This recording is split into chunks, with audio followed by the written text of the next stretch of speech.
Welcome, everybody, to another edition of The Hurry Up. I'm your host, Adam. Let's get into this. So, this week is draft week. Obviously, a lot's going on. Draft quarterback, don't draft quarterback. NFL Network mock draft just had them picking Malik Neighbors. Oh, we need to give Daniel Jones another weapon. No. This draft has nothing to do with Daniel Jones and everything to do to make the New York Giants better. That's number one. That's number one.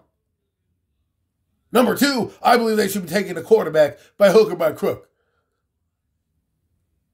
Because he's an issue. It's an issue. And it's a big issue that people don't want to address because they want to address later. People are like, oh, there's no pressure to take a quarterback. Well, when are they going to take a quarterback? Right? When? Next year, if the Giants are in this position, because I believe they're not going to be that good, what are you going to say next year when it's Carson Beck and Drew Aller and all these other guys? You love them now until the Giants then have to go pick them, and then it's like, oh, well, he's got this flaw and he's got that flaw and blah, blah, blah. You pick your quarterback if you have a chance. But if the Giants do pick a wide receiver, let me tell you this right now. Let me put this decree down right now. If you pick a wide receiver, it ain't a rebuild anymore. You ain't rebuilding. You better be. And you better be in the NFC Championship game, period. There is no saving your job unless you get there. That is how I look at it. Because to me, this team is not going to get better being mid and constantly doing the dumb shit that they do.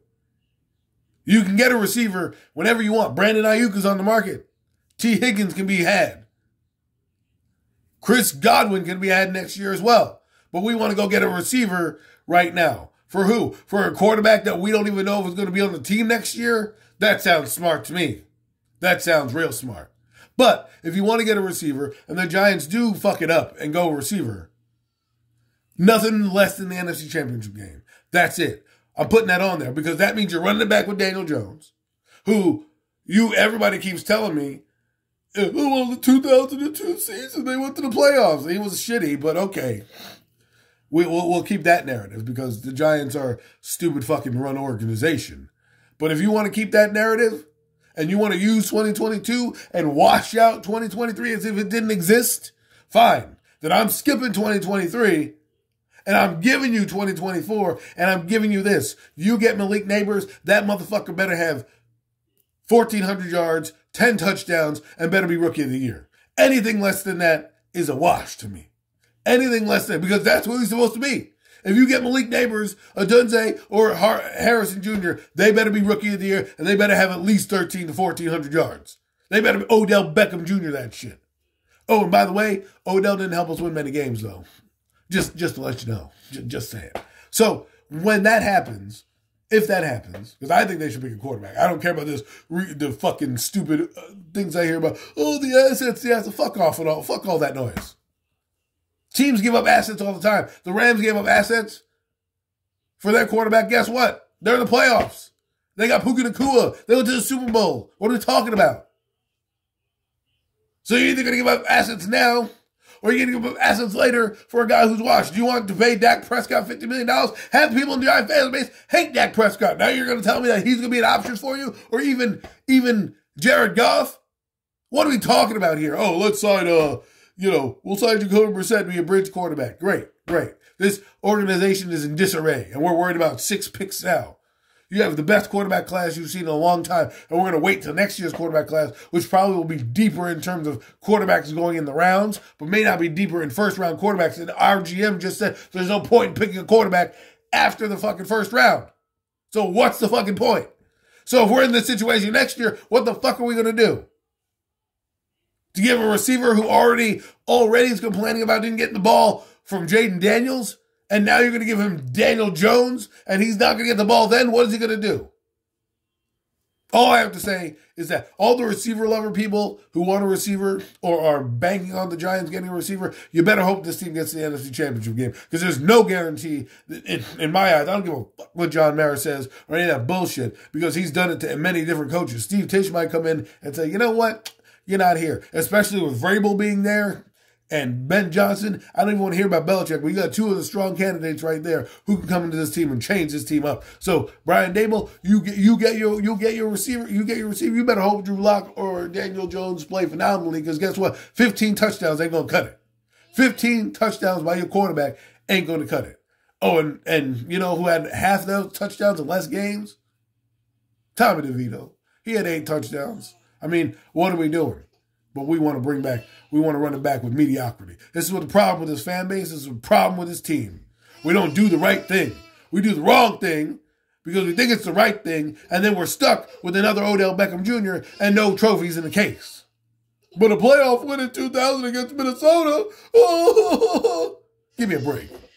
You go get your receiver. You better hope we're in the NFC Championship game, because this ain't going to be the last. All you people that are going to come around and try to give me, oh, you're wrong, bro. You got a receiver, bro. Yeah, well, I was right on Daniel because he stinks.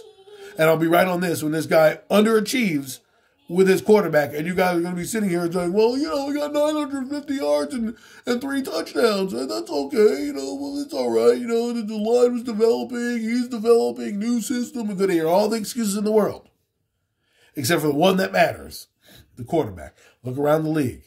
It matters. You may not think it matters, but it matters. And the Giants may or may not draft a quarterback later on. They got to get somebody in this room, I believe, because they have nobody in the contract, or at least that I think is going to be under contract. If anybody thinks Daniel Jones is going to make this meteoric rise to the top next year with Malik Nabers, you're mistaken, because his boy, Saquon Barkley, is gone. He didn't elevate nobody when Saquon was gone. Guess what? He's not here now. And Devin Singletary ain't going to get the same yards per carry when they're covering Malik Nabers. And if he doesn't hit that guy for a 70-yard touchdown and is opening up this offense, all I got to say.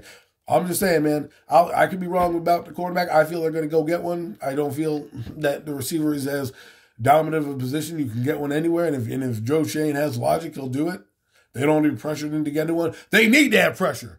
John Mara should put it on their ass. Say, listen, we already did it your way. We did it my way. It failed. We're going to do it your way. You fail again. It's over. Because if the decree is to get a receiver, then I want an NFC championship, an NFC East championship to come with it. It better come with it. Because if you can't beat the Eagles and you can't beat the Vikings, the Cowboys, and you can't even beat the damn Commanders, or the Commanders are going to have their quarterback, and we're going to be sitting here rolling out with Daniel Jones, Drew Lock, it's going to be a long season. Just letting you know.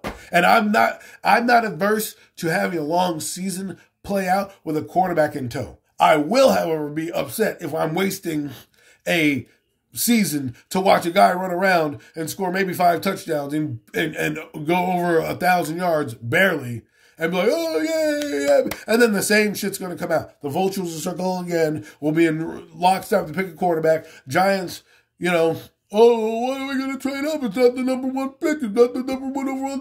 And you think, I'm just saying. And if you do go up to the number 1 overall pick and the Giants give up assets, I don't want to hear shit. I'm just saying, Giants are going to lie in their bed. We'll find out on Thursday what the fuck happens. Whether this organization is actually rebuilding or whether this organization is doing the same shit they always do, and that's that patchwork type of rebuild. That's what the receiver comes in. That's a patchwork type of rebuild. That ain't no rebuild. All right? We're either rebuilding or we're not. And if we draft a receiver, we're not rebuilding. My expectation is you better be the Lions. You better end up in the championship game. If you don't, you won't be here, Brian Daboll, and that's a fact. I don't care what nobody says. That's a fact. Enjoy the draft, people. Should be fun, regardless of what happens. New York Giants, good luck. You know, and I'm going to say this: if the Giants draft a receiver and they're not good next year, I'm